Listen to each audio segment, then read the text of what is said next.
வேலை நிறுத்தத்தை கைவிட்டு பணிக்கு திரும்ப வேண்டும் என சென்னை மாநகராட்சி வேண்டுகோள் விடுத்த நிலையில் கோரிக்கைகளை நிறைவேற்றும் வரை போராட்டத்தை தொடருவோம் என தூய்மை பணியாளர்கள் திட்டவட்டமாக தெரிவித்துள்ளனர்.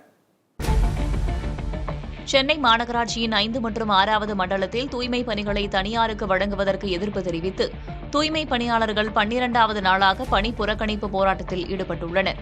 சென்னை மாநகராட்சி அலுவலகமான ரிப்பன் மாளிகை முன்பு போராட்டத்தில் ஈடுபட்டு வரும் தூய்மை பணியாளர்களை அரசியல் கட்சித் தலைவர்கள், மாணவ அமைப்பினர், தன்னார்வலர்கள் உள்ளிட்டோர் சந்தித்து ஆதரவு தெரிவித்து வருகின்றனர். இந்நிலையில் தூய்மை பணிகள் தனியாருக்கு ஒப்படைக்கப்பட்டாலும் தற்காலிக தூய்மை பணியாளர்கள் பணிநீக்கம் செய்யப்பட மாட்டார்கள் என சென்னை மாநகராட்சி உறுதியளித்துள்ளது. அதே நேரம் வருங்கால வைப்பு நிதி, மருத்துவ காப்பீடு, போனஸ், திருமண கல்வி உதவித் தொகைகள் போன்றவை அவர்களுக்கு கிடைக்க வழிவகை செய்யப்படும் என்றும் தெரிவிக்கப்பட்டுள்ளது. மேலும் பணியாளர்கள் அனைவருக்கும் உரிய பணி பாதுகாப்பு, பணப்பலன்கள் வழங்குவதை மாநகராட்சி உறுதி செய்யும் என்றும் கூறப்பட்டுள்ளது. எனவே உடனடியாக வேலை நிறுத்தத்தை கைவிட்டு பணிக்கு திரும்புமாறு சென்னை மாநகராட்சி வேண்டுகோள் விடுத்திருந்தது. ஆனால் மாநகராட்சியின் சலுகைகள், கோரிக்கைகளை ஏற்க தூய்மை பணியாளர்கள் மறுப்பு தெரிவித்ததுடன் தனியார் நிறுவனத்தின் கீழ் பணியாற்றுவதை ஏற்க மாட்டோம் என்றும், சென்னை மாநகராட்சியே தங்களுக்கு சம்பளம் வழங்க வேண்டும் எனவும் தூய்மை பணியாளர்கள் உறுதிபட தெரிவித்துள்ளனர்.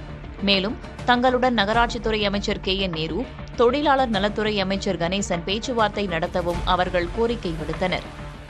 அரசியலமைப்பு சட்டத்துக்கு உட்படுத்தி தொழிலாளர் சட்டங்களை உட்படுத்தி கோரிக்கை வச்சிருக்கோம். ஒரு கோரிக்கை கூட நியாய தர்மம் என்ற அடிப்படையெல்லாம் தாண்டி நீதி சட்டம் என்ற அடிப்படையில் கோரிக்கை வச்சு நாங்க போராடிட்டு இருக்கோம்.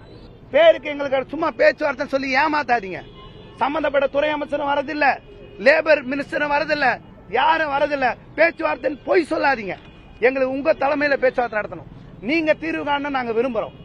நீங்க நேரடியா வந்து நீங்க சொல்ற இடத்துக்கு நாங்க வர்றோம். எங்க கூப்பிட்டால வர்றோம். எங்களோட பேச்சுவார்த்தை நடத்தி எங்கள் கோரிக்கையை ஏற்க வேண்டும். எங்கள் கோரிக்கைக்கு செவி சாய்க்க வேண்டும். இந்நிலையில் தூய்மை பணியாளர்களின் போராட்ட விவகாரத்தில் முதல்வர் முடிவெடுப்பார் என நகராட்சி நிர்வாகத்துறை அமைச்சர் KN நேரு தெரிவித்துள்ளார்.